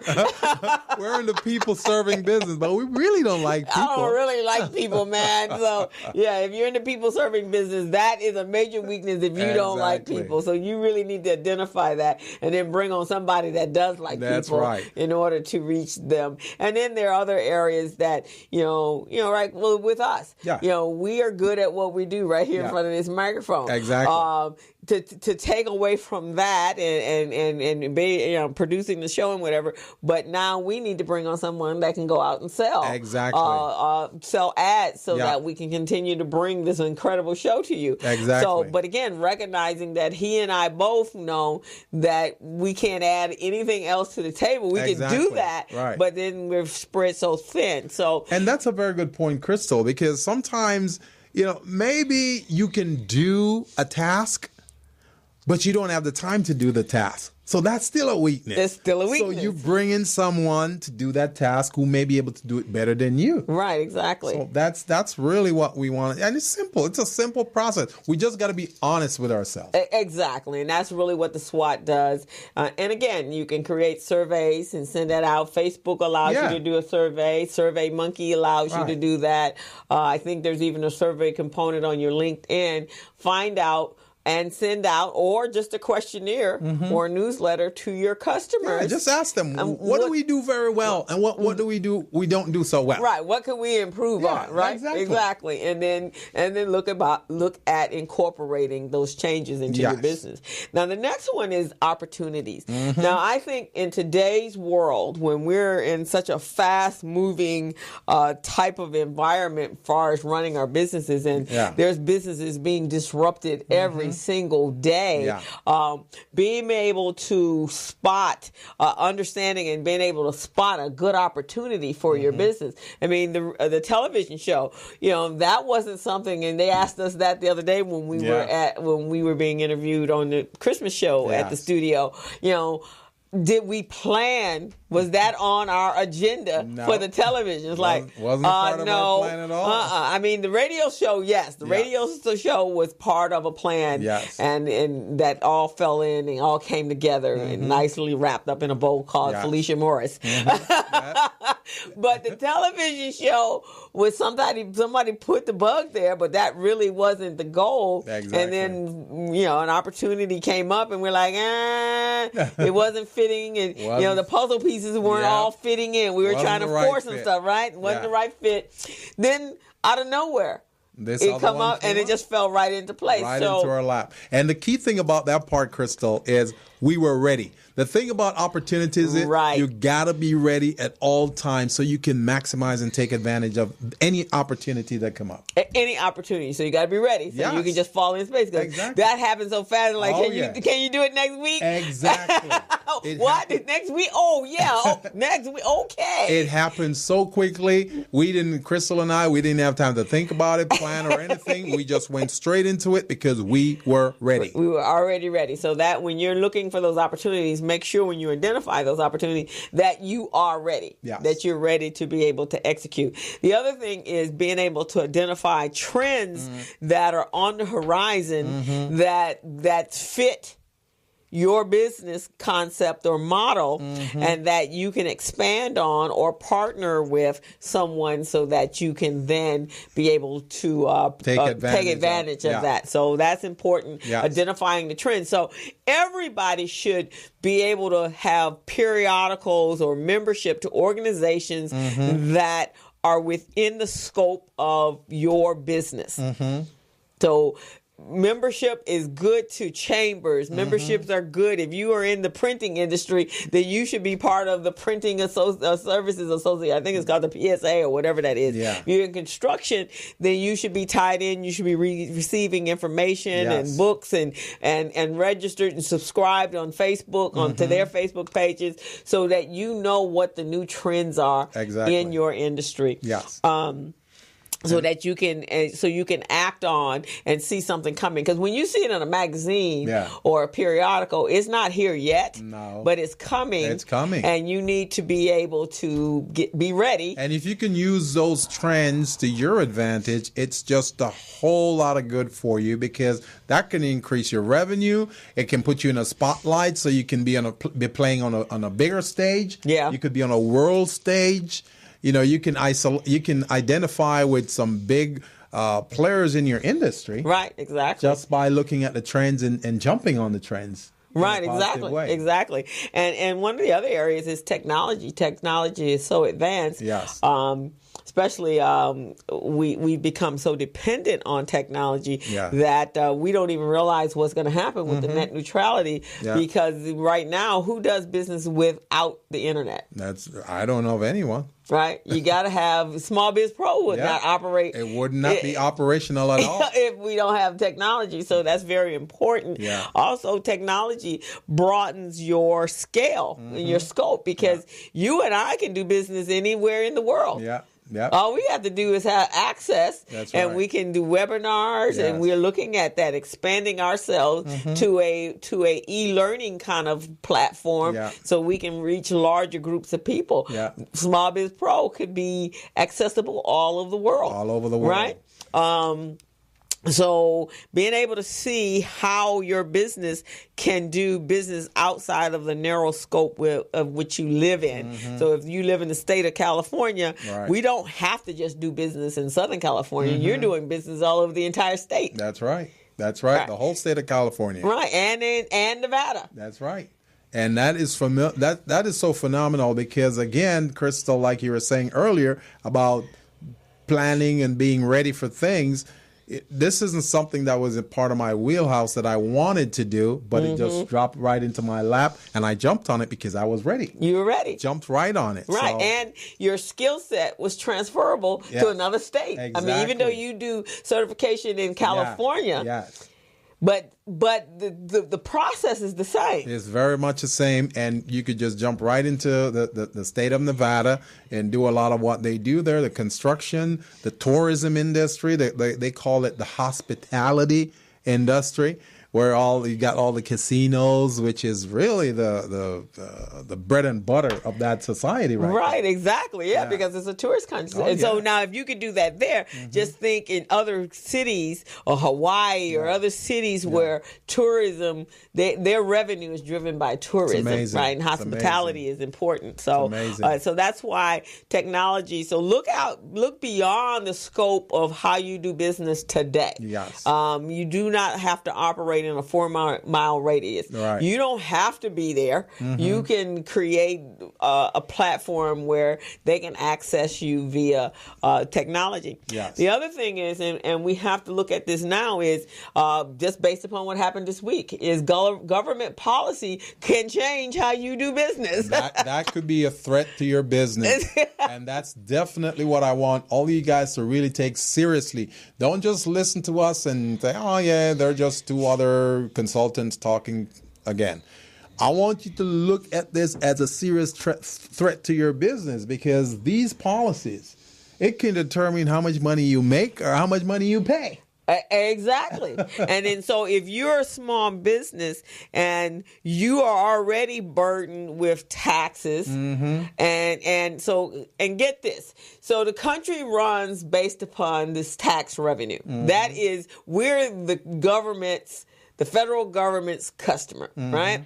And so now I'm telling a bulk of my customer base, I'm going to drop your taxes just because I feel that we have kinship and we're in the same class. Yes. And whereas you have more money, you're going to go from 36% down to 21%.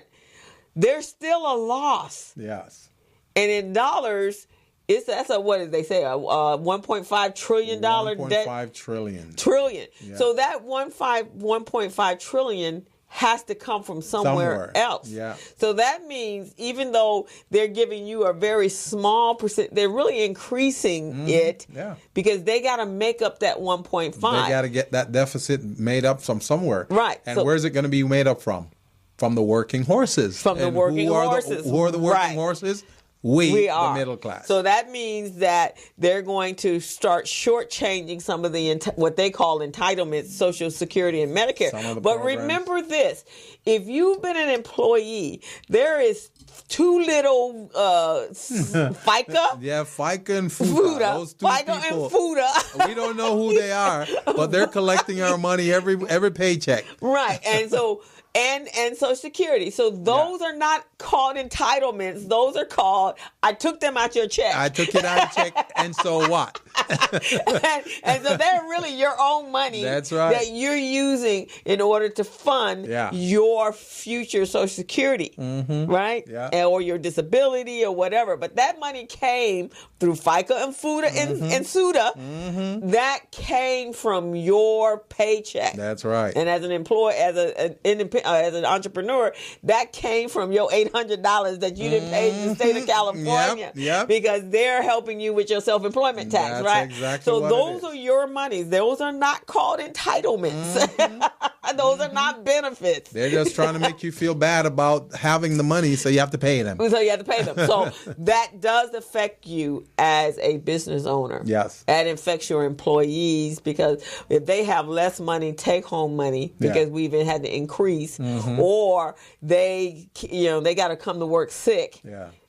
Or they have to work from now on to eternity because there's no they can't go on Medicare, Medicare for their medical insurance or what have you. That does affect your business. So I know a lot of people feel that what's going on in Washington has nothing to do with me here in California as a business owner. It has a lot. It has a lot to do with, especially in this level. Yep. On this level. Yep. And then the other thing is that, recognizing opportunities with changing patterns. Look at Uber and Lyft. Someone thought, wow, the taxi services here in the state of California is really non-existent. Have you ever taken a taxi here? No. Okay, so non-existent. Last time I took a taxi was at the airport when I came here from Jamaica. And the taxi How long driver, you been here? over 30 years.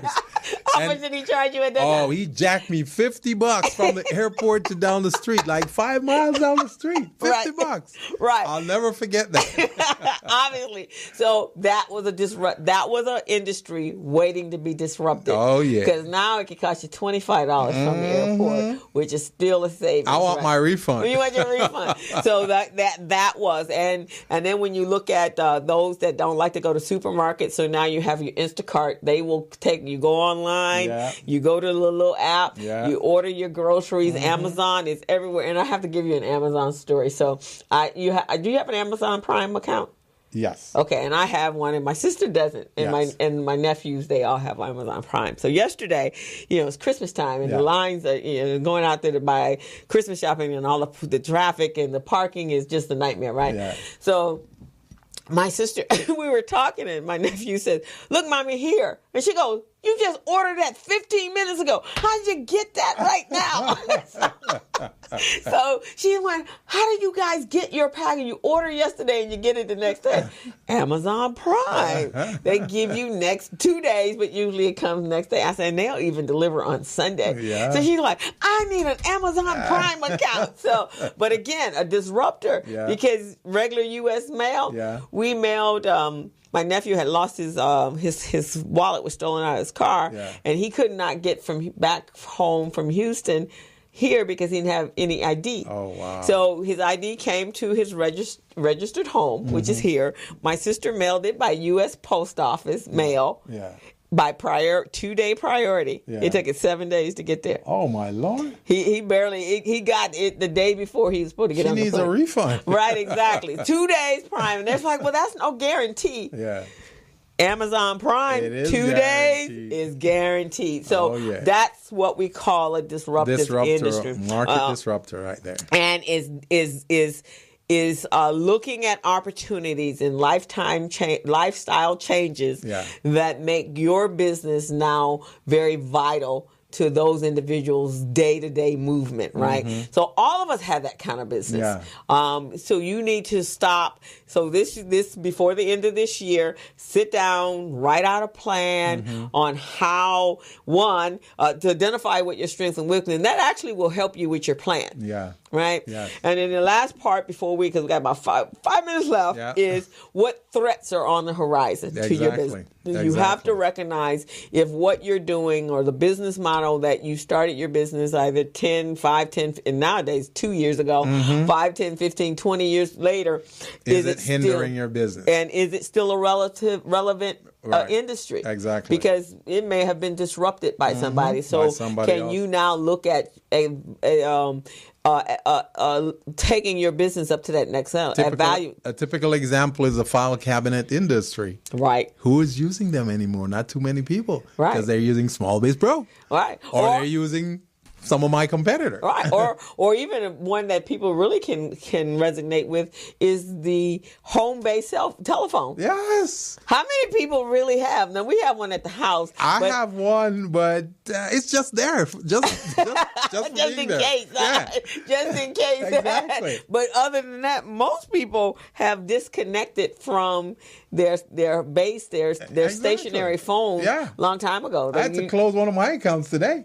Yeah, AT&T wasn't too happy. I said, hey, sorry. You're not using it. I'm not using it. You guys are jacking me every month. Sorry. Right. So you have your cell phone, and the new smartphone does about everything you need it to do. Everything I need. So you don't really need a home-based phone. Exactly. So that's one of them that that's something that you use every single day. The U.S. Postal Service. Yes. How many people really mail stuff? Not too many people. Right. Only when it comes to Christmas time like this, people are rushing in line to mail a package. But that's about. Or if you're sending a packet or a document to your attorney or to somebody else where you need to have to the courts, you need to have a receipt and have it documented, then you use those systems. Then you're still using those systems. So identify your threats and also if you've been in business for over 10 years, recognize that there's some competitors out there that are doing things better and more efficient than what you originally started however you started your business or whatever your business model was. And check to see what